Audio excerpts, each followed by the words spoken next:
Shalom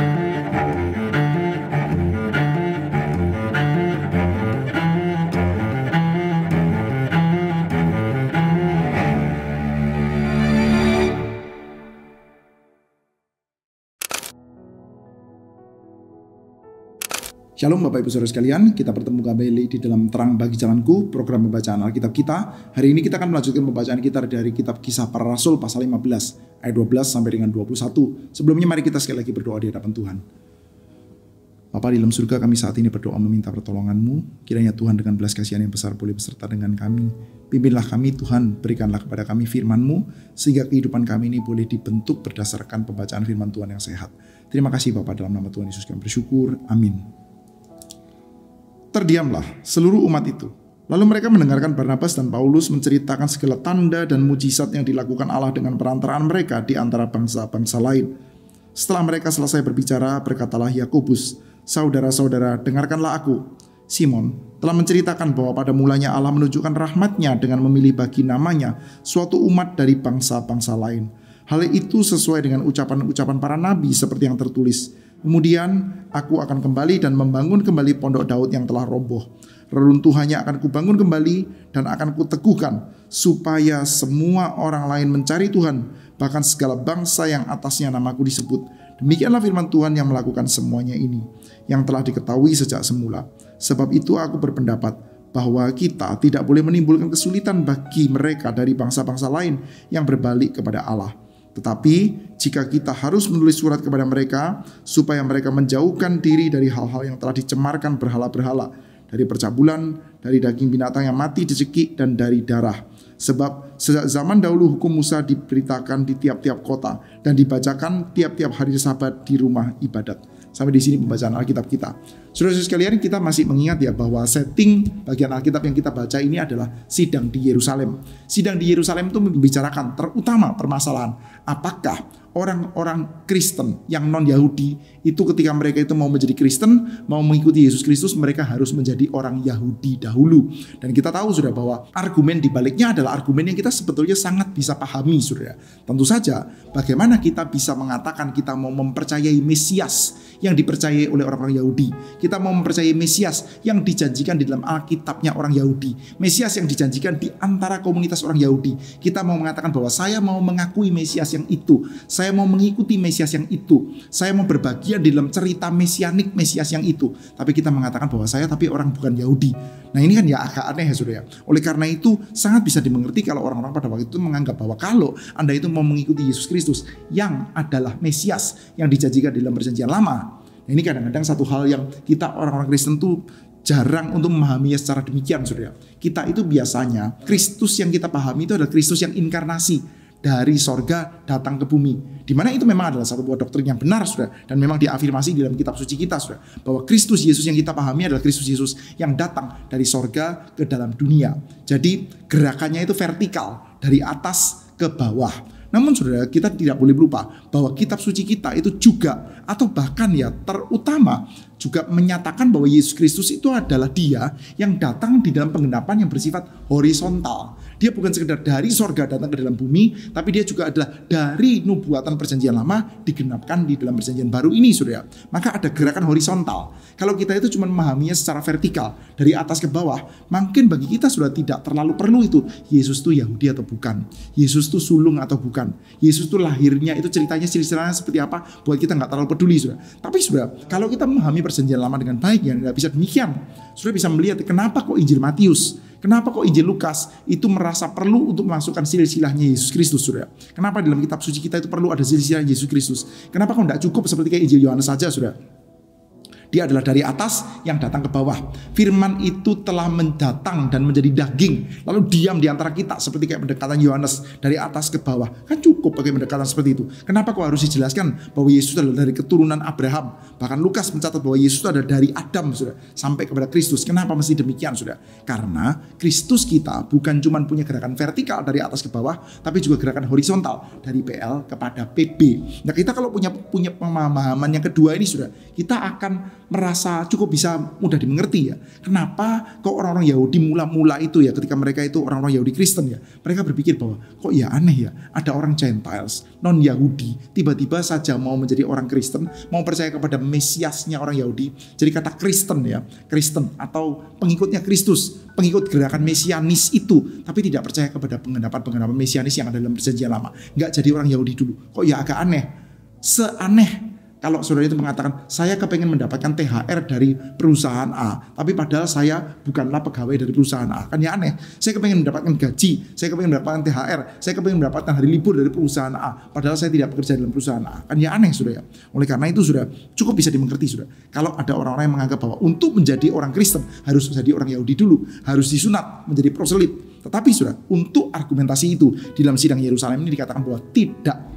Orang tidak perlu untuk menjadi orang Yahudi dulu untuk menjadi orang Kristen. Dan untuk hal ini sudah Paulus sangat-sangat tegas sudah. No. Dan kita bisa melihat itu di dalam sidang di Yerusalem sudah. Sidang Yerusalem ini kita mendapatkan jawabannya dan kita mendapatkan sedikit ya percikan sudah. Ketika terjadi semacam konflik di Antioquia sudah. Orang-orang dari golongan Yakobus itu datang, maka Paulus sudah dia tidak mundur 1 inci pun. Kita sudah sempat lihat sudah pembacaan dari surat Galatia sudah ya. Yaitu bahwa Paulus itu dia berani berseteru dengan Kefas atau dengan Petrus sekalipun. Dia berani berseteru dengan orang-orang dari golongan Yakobus. Dia bahkan berseteru dengan rekan kerjanya dia sendiri, sudah Barnabas, sudah. Siapapun juga akan dibabat, sudah. Karena apa? Untuk urusan hal ini 1 inci pun tidak boleh mundur, sudah. Bahwa Injil Tuhan adalah Injil anugerah. Injil yang diberikan bukan berdasarkan keyahudian atau kesukuan, dan orang-orang Kristen yang non-Yahudi tidak akan menjadi second class citizen. Dalam hal ini tidak bisa ditawar, sudah. Dan hal ini sudah ternyata disetujui oleh Petrus dan ternyata juga disetujui oleh Yakobus. Nah, ini adalah Yakobus, saudara Tuhan Yesus, sudah salah satu dari soko guru jemaat ya. Dia mengatakan seperti ini. Yakobus setelah mendengarkan Barnabas dan Paulus menceritakan, lalu dia mengatakan, saudara-saudara, dengarkanlah aku. Simon telah menceritakan bahwa pada mulanya Allah menunjukkan rahmatnya dengan memilih bagi namanya suatu umat dari bangsa-bangsa lain. Hal itu sesuai dengan ucapan para nabi seperti tertulis, aku akan kembali membangun pondok Daud yang telah roboh. Reruntuhannya akan kubangun kembali dan akan kuteguhkan, supaya semua yang lain mencari Tuhan, bahwa segala bangsa yang atas namaku disebut. Yang demikianlah firman Tuhan yang melakukan semuanya ini. Jadi saudara, di dalam sidang Yerusalem ini dikatakan ya bahwa menurut kitab suci, menurut nubuatan para nabi, bahwa nanti ketika pondok Daud itu diteguhkan kembali, Mesias keturunan Daud itu diteguhkan kembali, maka akan ada orang-orang dari segala bangsa, orang-orang dari bangsa-bangsa lain, Gentiles akan datang dan menjadi umatnya juga, saudara. Jadi ketika saat ini Anda melihat ada satu buah realitas, yaitu bahwa banyak orang-orang non-Yahudi tanpa harus menjadi Yahudi dulu ya, sekali lagi ya, orang-orang non-Yahudi tanpa harus menjadi Yahudi dulu ternyata berbagian dengan keturunan Daud ini ya, pondok Daud, keturunan dari Daud, Yesus Kristus, Sang Mesias. Ini adalah penggenapan dari kitab suci. Jadi ini bukan penyelewengan kitab suci, bukan penyelewengan dari Yudaisme, tapi justru adalah penggenapan dari kitab suci. Karena dalam kitab sucinya menyatakan bahwa semua orang lain mencari Tuhan, bahkan segala bangsa yang atasnya namaku disebut. Demikianlah firman Tuhan yang melakukan semuanya ini, yang telah diketahui sejak semula. Dan ini adalah satu buah nubuatan yang digenapi. Jadi bagi orang-orang non-Yahudi, mereka tidak harus menjadi orang Yahudi dulu. Nah, sudah kita melihat ya bagaimana argumentasi ini nantinya itu akan berhasil dan sukses luar biasa. Sekarang ini aja, saudara. Sekarang ini, ketika Anda mendengarkan pembacaan Alkitab ini, saudara, saya percaya sebagian besar di antara kita, saudara, mungkin ketika Anda mendengarkan argumentasi seperti ini diulang-ulang, Anda mungkin merasa agak bosan ya. Kenapa sih kita mesti mempercakapkan? Kenapa kita mesti ngomongin terus? Hei, orang Kristen itu tidak harus Yahudi ya. Kenapa kita mesti ngomongin itu terus-menerus? Sementara sebagian besar atau 100% di antara kita ini orang bukan Yahudi. Sudah bayangkan ya, kita ini orang-orang bukan Yahudi pun ya, sampai bingung ketika kita mengatakan hal ini, sudah. Artinya sudah, ini ada satu pergeseran besar sekali, sudah. Di dalam abad pertama, sudah, hanya dengan Anda mengetahui orang non-Yahudi jadi Kristen pun sudah menjadi satu buah keanehan. Apalagi orang non-Yahudi jadi Kristen tanpa harus disunat, itu sudah kayak keanehan besar sekali. Tetapi sudah, dalam hal ini sudah, baik Paulus maupun Barnabas, baik Petrus maupun Yakobus, semuanya itu setuju sudah, bahwa untuk menjadi Kristen tidak harus jadi orang Yahudi dulu. Karena pada waktu itu sudah, semuanya menganggap hal itu aneh, sudah. Dan dikatakan, karena apa? Karena memang dinubuatkan dalam kitab suci, semua dari bangsa-bangsa lain akan datang, sudah. Tetapi ya, ketika kita mengatakan ya bahwa untuk menjadi Kristen tidak harus jadi Yahudi, bukan berarti Anda bisa tetap di dalam ke-Gentilesan Anda, kekafiran Anda, kekasan Anda sebagai orang-orang non-Yahudi yang memang pada waktu itu sudah kita mesti mengingat ya bahwa pada waktu itu bisa dikatakan Yudaisme itu adalah satu-satunya kepercayaan yang bersifat monoteistik. Bisa dikatakan seperti itu sudah. Anda cari di dalam agama-agama lain mungkin kalau Anda diteliti begitu ya sudah, ya mungkin agak susah ya. Tapi sudah secara general ya, yang betul-betul hanya menyembah kepada satu Allah. Itu ya Yudaisme sudah. Jadi sudah, kalau Anda adalah orang non-Yahudi, besar kemungkinan Anda akan punya praktik-praktik agamawi, penyembahan kultus-kultus dewa-dewa yang banyak itu dengan segala macam atribut-atributnya sudah. Maka ketika di satu sisi dikatakan bahwa mau menjadi Kristen tidak harus jadi Yahudi dulu.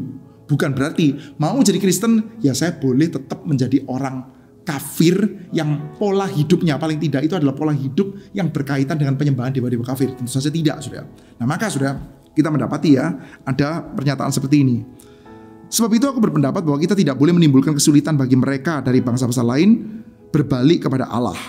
Tetapi kita harus menulis surat kepada mereka supaya mereka menjauhkan diri dari hal yang telah dicemarkan berhala-berhala, dari percabulan, dari daging binatang yang mati dicekik, dan dari darah. Saudara, mungkin kita akan merasa, loh ini kok Yakobus kelihatannya bertentangan dengan Yesus Kristus sendiri ya, saudaranya sendiri Yesus Kristus ya. Karena kalau di dalam Injil Markus ya, Markus pasal 7 ayat yang ke-19 misalkan ya, Tuhan Yesus mengatakan dengan ini semua makanan dinyatakan halal. Harusnya semua makanan dinyatakan halal. Oke lah, kalau kita melihat ya, mereka harus menjauhkan diri dari hal yang dicemarkan berhala, oke. Dari percabulan, oke. Tapi kenapa dari binatang yang mati dicekik, dari darah? Jadi kalau gitu orang Batak tidak boleh makan saksang yang ada darahnya dong, begitu sudah. Sudah, saya tidak lagi bicara tentang urusan kesehatan ya, itu betul-betul di luar apa yang kita bicarakan sudah. Sudah tanya sama dokter ya berkenaan dengan darah dan lain sebagainya. Binatang yang mati dicekik dan lain sebagainya sudah tanya sama dokter sudah. Tetapi sudah di sini sudah kita melihat sepertinya kok Tuhan Yesus mengatakan semuanya halal. Di sini kok ya jadi orang Kristen gak harus jadi Yahudi. Tapi urusan makanan kalau bisa dietary law-nya ya masih menghargailah apa yang dimiliki oleh orang Yahudi. Jangan makan binatang yang matinya cekik, yang tidak digorok, darahnya keluar tuh. Juga jangan makan darah. Nah ini kenapa seperti ini? Kalau seperti kayak bertentangan sendiri dengan Yesus Kristus sudah. Nah sudah enggak ya, kita mesti lihat ya. Sekali lagi tadi kita sempat mengatakan ya bahwa oke, jadi orang Kristen tidak wajib jadi Yahudi dulu. Tetapi sudah, Anda juga tidak punya keharusan untuk offend ya, untuk seperti kayak menyerang keyahudian dengan cara melakukan apa yang orang-orang Yahudi itu anggap paling tabu sudah. Ya ini dalam hal ini ya hukum halal haram makanan. Apalagi sudah pada waktu itu sekali lagi orang-orang non-Yahudi kemungkinan besar mereka berasal dari latar belakang penyembah berhala yang sangat banyak dengan berbagai macam ritual-ritualnya mereka, termasuk percabulan ya, pelacuran bakti. Hal seperti itu sangat dekat dengan ritual-ritualnya agama-agama asing sudah. Yaitu apa? Pelacuran bakti, percabulan, lalu jenis-jenis binatang yang berkaitan dengan darahnya mereka, makan darah lah, minum darah lah, lalu berkaitan dengan binatang-binatang yang mati dicekik sudah. Itu semua adalah hal-hal yang dilakukan berkaitan dengan penyembahan-penyembahan berhala. Seperti kayak gini sudah. Sudah kalau tanya sama saya ya, apakah mendengarkan musik disco itu adalah dosa? Kita pernah percakapan itu ya sudah. Apakah mendengarkan musik disco adalah dosa? Well, saya sih bukan penggemar house music ya, tetapi ya saya tidak percaya dengan kalau Anda mendengarkan musik disco berarti Anda sedang melanggar perintah Tuhan tertentu gitu sudah. Menurut saya itu akan buruk untuk telinga dan untuk otak Anda sih, menurut saya sih begitu sudah. Tetapi ya musiknya sendiri, apakah mendengarkan musik tertentu itu menyebabkan kita berdosa? Apakah musik tertentu itu sendiri berdosa? Ya mungkin tidak ya. Apakah minuman beralkohol di dalam takaran tertentu itu berdosa? Ya mungkin tidak sih ya. Kita bisa berdebat panjang ya akan hal ini ya. Tapi katakanlah sudah kita setuju bahwa minuman beralkohol di dalam takaran tertentu tidak berdosa. Perjamuan kudus kan juga minuman beralkoholnya sudah ya. Dalam takaran tertentu tidak berdosa. Lalu selanjutnya, klub malam itu menyediakan minuman beralkohol. Coba bayangkan ya, Anda pergi ke klub malam, lalu Anda minum minuman beralkohol, tapi Anda tidak narkoba, Anda tidak melakukan percabulan, Anda berdosa enggak? Saya sini cenderung untuk mengatakan gak usah dilakukan. Sebaiknya gak usah dilakukan. Pak, saya di sana cuma karena menyukai musiknya. Pak, saya di sana cuma menyukai minumannya. Gak usah dilakukan. Karena apa, saudara? Karena hal seperti itu akan dekat dengan paketnya yang lain, saudara. Seperti kayak penggunaan narkoba misalkan, atau ya satu buah jenis kehidupan yang tidak baik ya saya pikir ya tidak akan baik lah ya. Anda kalau menghabiskan waktu tidur Anda dengan melek lalu berjoget-joget di subuh-subuh jam 12 malam atau jam 1 sampai jam 2 pagi sudah, itu nggak akan baik untuk kesehatan. Tapi sudah, lain daripada itu ya, asosiasinya kesana itu biasanya orang bukan sekedar untuk mau menikmati minuman. Seringkali sudah ada hal-hal paket-paket yang tidak baik ya, kemabukan lah, hawa nafsu lah. Biasanya itu menjadi satu paket di sana, saudara. Oleh karena itu, meskipun andai kata jikalau umpama pun ya, Anda pergi ke sana hanya karena menyukai musiknya, Anda pergi ke sana hanya karena menyukai minumannya, saya tetap akan katakan lebih baik jangan loh. Lebih baik nggak usah. Kenapa, saudara? Karena package-nya itu paket seperti itu, saudara. Demikian juga, saudara, bagian yang kita baca ini, saudara, bukan sekedar urusan kamu boleh makan apa, tidak boleh makan apa. Binatang yang mati dicekik lah, lalu darah lah, lalu percabulan lah. Itu adalah hal yang sangat berkaitan, saudara, dengan penyembahan atau idol worship, saudara. Oleh karena itu, di satu sisi, kamu memang tidak harus menjadi orang Yahudi, tidak harus bersunat dahulu. Tetapi juga bukan berarti kamu akan menjadi orang yang hidupnya persis seperti hidupmu sebelum kamu jadi orang Kristen. Saudara, di dalam pikiran orang-orang Yahudi ya, kalau kamu tidak bersunat, kamu tidak menjadi orang Yahudi, ya pasti kamu akan rusak. Pasti kamu akan jatuh ke dalam penyembahan berhala. Pasti kamu akan paketnya seperti itu. Penyembahan berhala, percabulan, lalu makan binatang yang mati dicekik, darah dan lain sebagainya. Itu paketnya seperti itu, saudara. Tetapi saudara, sekarang ya Yakobus mengatakan enggak loh.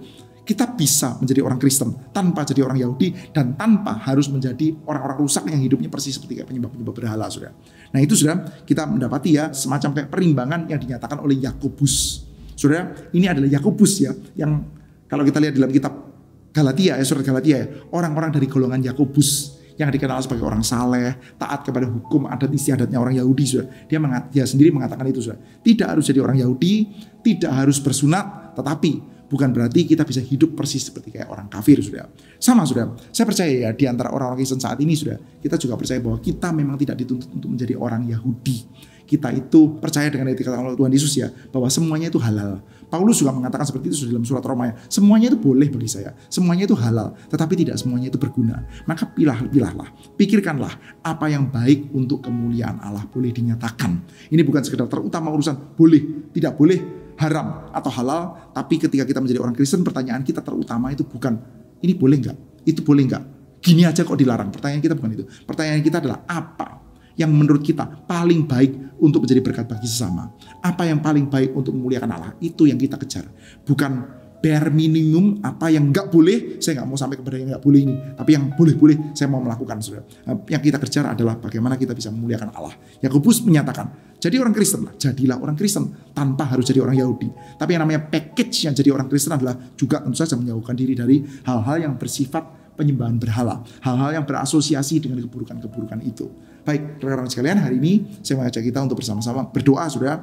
Kita pertama-tama mengucapkan syukur untuk berita tentang Yesus Mesias yang juga boleh sampai kepada orang-orang Gentile seperti kita. Dan selanjutnya kita minta bijaksana dari Tuhan supaya kita tidak berkutat hanya pada urusan boleh, nggak boleh, dilarang atau diizinkan. Tetapi kita memikirkan bagaimana apa yang terbaik untuk kemuliaan nama Tuhan, itu yang boleh kita kejar. Baik rekan-rekan sekalian, kita bertemu kembali dalam Terang Bagi Jalanku episode selanjutnya. Tuhan memberkati setiap kita, terpujilah Tuhan.